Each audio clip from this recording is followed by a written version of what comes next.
వినుకొండ పట్టణం నందు Ipuru market yard committee మాజీ చైర్మన్ క్రీస్తు శిశులు గన్నమనేని వెంకయ్య పెద్దకర్మ సందర్భంగా జరిగిన సంస్మరణ సభలో పాల్గొన్న టీడీపీ, జనసేన, బీజేపీ ఉమ్మడి అభ్యర్థి జీవి ఆంజనేయులు మరియు వారి సతీమణి గోనగుండ్ల లీలావతి మరియు మాజీ ఎమ్మెల్యే మక్కిన మల్లికార్జునరావు, జనసేన పార్టీ జిల్లా కార్యదర్శి నిశంకర శ్రీనివాసరావు మరియు మాజీ municipal chairman CH Shamim Khan తదితర టీడీపీ సీనియర్ నాయకులు హాజరై నివాళులర్పించారు.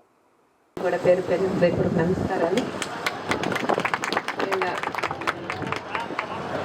నేను చాలా అతి కొద్ది మందిని మాత్రమే బాబాయి అన్నయ్య అని చాలా మొత్తం మీద 3-4 కంటే ఉండరు.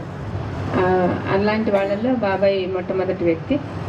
ఫస్ట్ టైం నేను నాకు సీట్ ఇచ్చినప్పుడు హైదరాబాద్లో చూశాను. తర్వాత మళ్ళీ వంగవల వెంకటేశ్వర్ల బాబాయ్ గారి ఇంట్లో ఆంజనేయులు గారు పరిచయం చేశారు. అక్కడి నుంచి సొంత మనిషిలాగా, ఎందుకంటే అసలు మేము కష్టపడుతుంటే అసలు చూడలేదు, ఆడపిల్లలు కష్టపడుతుంటే అసలు చూడలేదు. అరుణాని ఎలా చూసేవాళ్ళు, నన్ను కూడా అలాగే చూసేవాళ్ళు.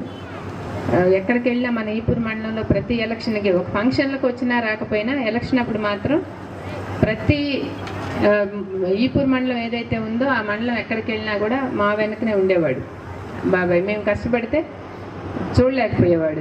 మామూలుగా ఎంతైనా గట్టిగా అరిసేవాడు అనమాట. ఇంకా ఎంత తిప్పుతారు, చాలు అమ్మాయిని ఎంతసేపు తిప్పుతారు, అలా అంత ప్రేమగా చూసేవాడు. ముఖ్యంగా అందులో పార్టీ అంటే చాలా బాగా, పార్టీ కోసం చాలా బాగా పనిచేసేవాళ్ళు. ఆంజనేయులు గారిని స్టేజీ మీద ఎవరన్నా ఒక్క మాట అన్నా సరే ఎదిరించే వాళ్ళలో మొట్టమొదటిగా నిలిచేవాడు. ఎందుకంటే ఇట్లా 10 మందిలో అనడం ఆయన ఇష్టపడేవాడు కాదు, గట్టిగా అరిచేవాడు. మేమే సముదాయించాల్సి వచ్చేది. ఆ విధంగా పార్టీ కోసం చాలా కృషి చేశారు. అట్లాగే చాలా సన్నివేశాలు ఉన్నాయి మా కళ్ళకి కట్టినట్లు ఇప్పటికి కూడా. అంటే బాబాయిని చూస్తే ఏడుపు వచ్చేది నాకు ప్రచారంలో అలసిపోయినప్పుడు. ఎందుకంటే మా నాన్న ఎలా చూస్తామో అలా చూసేవాళ్ళం. ఆ విధంగా అనుబంధం ఉండేది.